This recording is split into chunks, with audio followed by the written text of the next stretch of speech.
तो समझने वाली बात यह है कि जो 18,000 लोग डिपोर्ट हुए थे वो इलीगल इमिग्रेंट्स है जो गलत तरीके से यूएस गए थे, पर इसका कोई भी इम्पैक्ट लीगल तरीके से वर्क, स्टडी या घूमने जाने वालों पे नहीं पड़ता है।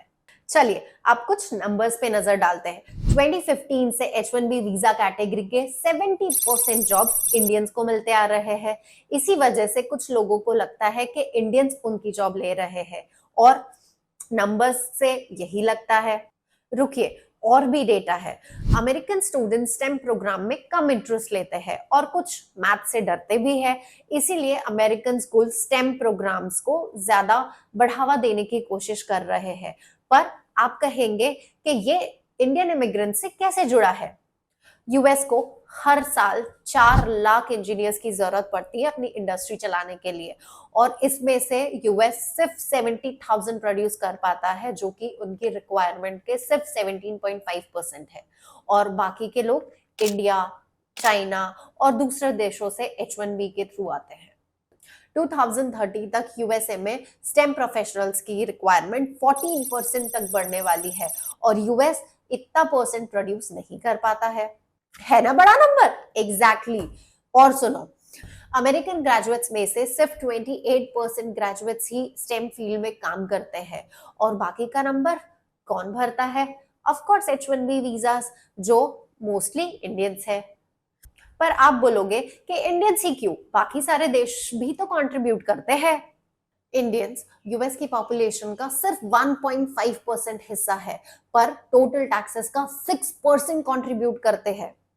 और आपको पता है 21 Indian origin CEOs billion dollar companies चला रहे हैं, जैसे सत्या नडेला और सुंदर पिचाई।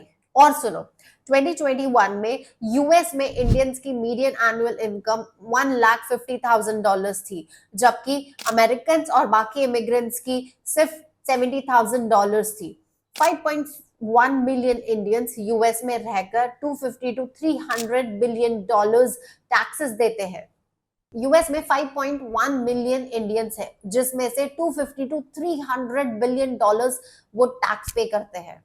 तो नंबर से बहुत ही क्लियर है कि यूएस की ग्रोथ में इंडियंस का बहुत बड़ा हाथ है। तो बहुत सारे इंडस्ट्री लीडर्स का मानना है कि H1B वीजा यूएस की इकोनॉमी का एक सीक्रेट सुपर वेपन है, और इंडियंस का यूएस में क्राइम रेट भी ना के बराबर है।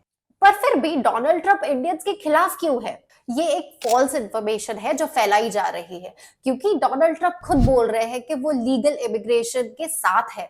वो खुद टैलेंट को प्रमोट करना चाहते हैं and they want people to come to their country and grow their economy, but वो इलीगल इमिग्रेंट्स के खिलाफ है। इसीलिए जो 18,000 इंडियंस डिपोर्ट किए जा रहे हैं वो इलीगल इमिग्रेंट्स हैं जो गलत तरीके से यूएस घुसे थे। इसीलिए डेटा पे भरोसा करो, रिसर्च करो, इंफॉर्मेशन निकालो और सही डिसीजन लो। और इस बारे में और जानना चाहते हो तो connect with us, let's talk it out.